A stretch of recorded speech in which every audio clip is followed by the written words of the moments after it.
नारी के 9 अवतार, सुबह कामकाज में व्यस्त तो अष्टभुजा, बच्चों को पढ़ाए तो सरस्वती, घर खर्च के पैसों से बचत करे तो महालक्ष्मी, परिवार के लिए रसोई बनाए तो माँ अन्नपूर्णा, परिवार की तकलीफ में दृढ़ता से खड़ी रहे तो माँ पार्वती, पति अगर गीला टावेल पलंग पर रखे तो माँ दुर्गा, पति द्वारा लाई वस्तु खराब निकले तो माँ काली, पति यदि भूल से पीहर के बारे में कुछ कह दे तो महिषासुर मर्दिनी, पति यदि दूसरी स्त्री की प्रशंसा कर दे तो रणचंडी। खुश नसीब हैं शादीशुदा लोग जिन्हें घर बैठे ही प्रतिदिन माता जी के नव अवतारों के दर्शन का लाभ मिलता है। जय माता दी।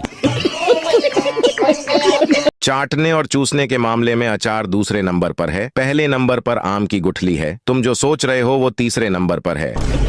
पत्नी बोली, बाजार से दूध का एक पैकेट ले आओ। सुनते ही पति तुरंत चल दिया। फिर पीछे से आवाज आई, और हाँ, अगर बाजार में नींबू दिखे तो 6 ले आना। पति गर्दन हिलाकर बाजार पहुंच गया और 6 पैकेट दूध ले आया। पत्नी बोली, 6 पैकेट दूध? पति फुल कॉन्फिडेंस के साथ बोला, हाँ चेक कर लो, 6 पैकेट ही लाया हूँ, क्योंकि बाजार में नींबू दिख गए थे।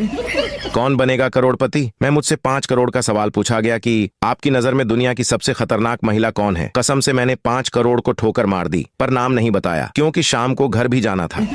पुराने जमाने में औरतें अपने पति का नाम नहीं लेती थीं। 2 औरतें आपस में बातें कर रही थीं। उनमें से एक औरत के पति का नाम धनिया था। पहली औरत बोली, बहन आज खाने में क्या बनाया है? दूसरी औरत बोली, दाल चावल सब्जी और पप्पू के पापा की चटनी।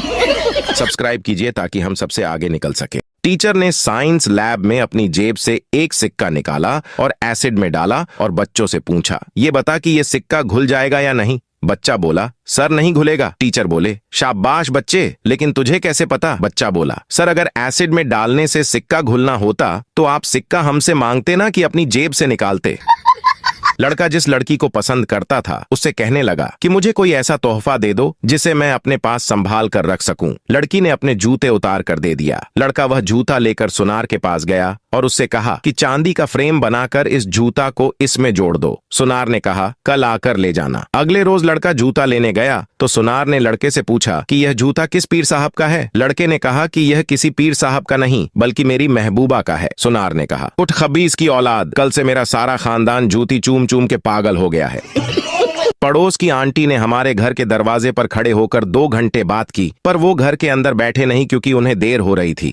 गौर से सुनो तभी हंसी आएगी। आज ऑन्टो वाले भैया ने मेरे लिए 4 ऑन्टो वालों से लड़ाई कर ली। पहली बार एहसास हुआ कि अपना भी कोई है। एक लड़का कल घर वालों को फॉर्च्यूनर गाड़ी की पावर और लुकिंग के बारे में काफी देर तक समझाया। आज उन्होंने गांव में 8 बीघा जमीन जो उसके नाम थी वो भी वापस अपने नाम करवा ली। एक ट्रेन जो रेल की पटरी से जा रही थी अचानक पटरी से उतरकर आजू बाजू के खेत में गई और फिर से पटरी पर वापस आ गई। अगले स्टेशन पर ड्राइवर को पकड़ा गया, उसकी इंक्वायरी हुई और उससे कुछ सवाल पूछे गए। ड्राइवर ने बताया कि एक आदमी पटरी पर खड़ा था और मैंने इतने हॉर्न बजाने के बावजूद वह पटरी से हटने के लिए तैयार नहीं था। तो इंक्वायरी ऑफिसर ने कहा, क्या तुम पागल हो? एक आदमी की जान बचाने के लिए पता है तुमने कितने लोगों की जान दांव पर लगा दी थी? तुमने तो उस आदमी को कुचलना चाहिए था। ड्राइवर बोला, वही तो मैं करने जा रहा था, लेकिन जब ट्रेन उसके एकदम नजदीक आ गई वह बेवकूफ खेतों में इधर उधर भागने लगा था। 8 भाई एक पुराने घर में जहां कंप्यूटर, मोबाइल या कोई आधुनिक साधन नहीं है, वहां 8 भाई छुट्टियां बिता रहे थे। पहला भाई कॉमिक्स पढ़ रहा था, दूसरा भाई शतरंज खेल रहा था, तीसरा भाई खाना पका रहा था, चौथा भाई सो रहा था, 5वां भाई घर की साफ सफाई कर रहा था, 6ठा भाई पौधों को पानी दे रहा था, 7वां भाई कुछ लिख रहा था। सवाल ये है कि 8वां भाई क्या कर रहा था?